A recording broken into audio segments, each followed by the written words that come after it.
Ang salita kasi ng Diyos, sure, guaranteed, dapat na mapagtiwalaan.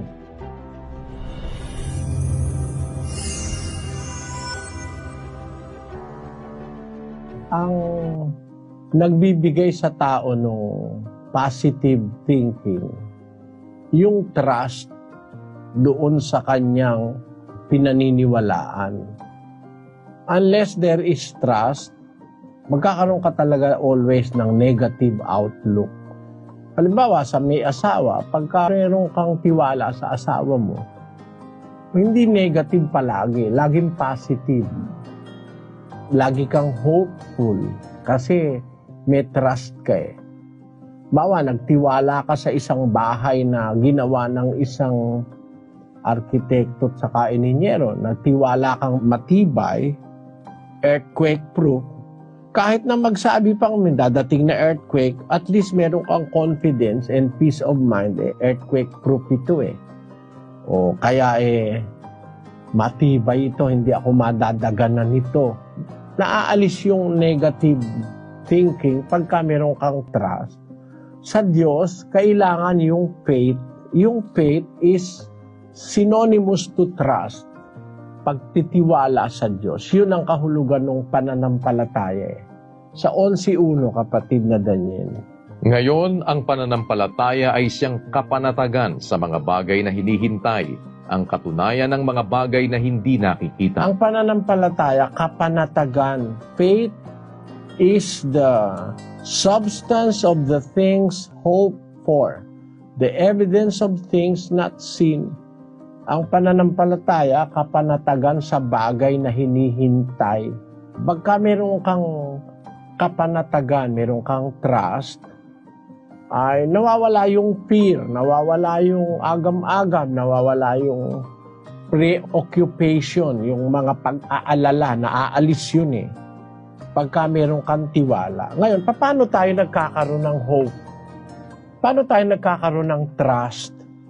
Para maalis lahat ng duda, mga alinlangan, mga takot, mga fears, mga agam-agam. Paano tayo nagkakaroon ng faith? 1:19, kapatid na Daniel. We have also a more sure word of prophecy, whereunto ye do well that ye take heed, as unto a light that shineth in the dark place, until the day dawn and the day star arise in your hearts. The kind of teaching the apostles have is, according to Peter, we have also a more sure word of prophecy. Ang salita kasi ng Diyos, sure, guaranteed, dapat na mapagtiwalaan. Yung kasing salita ng Diyos is sure to happen. You are sure that it will be fulfilled. You are sure that it will happen. You must trust in the Word of God. Pagka meron kang trust o pagtitiwala sa salita ng Diyos, nawawala yung agam-agam, nawawala yung mga kabalisahan sa buhay. Pag nagtitiwala ka sa Diyos, basahin natin yung Filipos 4:6. Huwag kayong mga balisa sa anumang bagay, kundi sa lahat ng mga bagay, sa pamamagitan ng panalangin at daing na may pagpapasalamat, ay ipakilala ninyo ang inyong mga kahilingan sa Diyos. 7.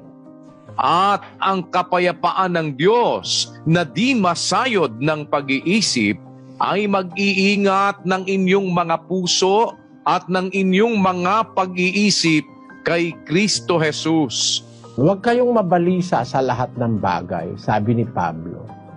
So wala kang negative outlook in life. Wala kang balisa. Pagka nagtitiwala ka sa salita ng Diyos, sabi niya, sa pamamagitan ng panalangin at mga daing, manalangin ka sa Diyos. Pakilala mo yung kahilingan mo sa Kanya at yung Kanyang kapayapaan, the peace of the Lord, ay mag-iingat sa iyong puso at pag-iisip.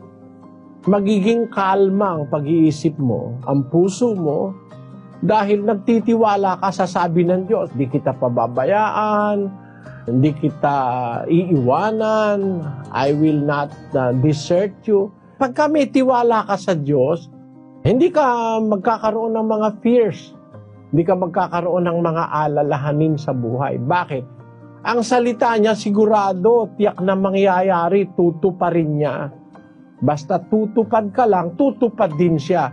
Kaya nga tawag sa Biblia, covenant eh. Ang covenant, kasunduan yon, kapatid. Sabi ng Diyos, pag sumunod ka sa akin, iingatan kita. Pag sumunod ka sa akin, ililigtas kita. Pag sumunod ka sa akin, pagpapalain kita. Pag sumunod ka sa akin, patatawarin ko kasalanan mo. Kung naniniwala ka sa sinasabi ng Diyos, anong pag-aalalahanin mo pa? Sumusunod naman ako, eh de bahala na ang Diyos sa akin.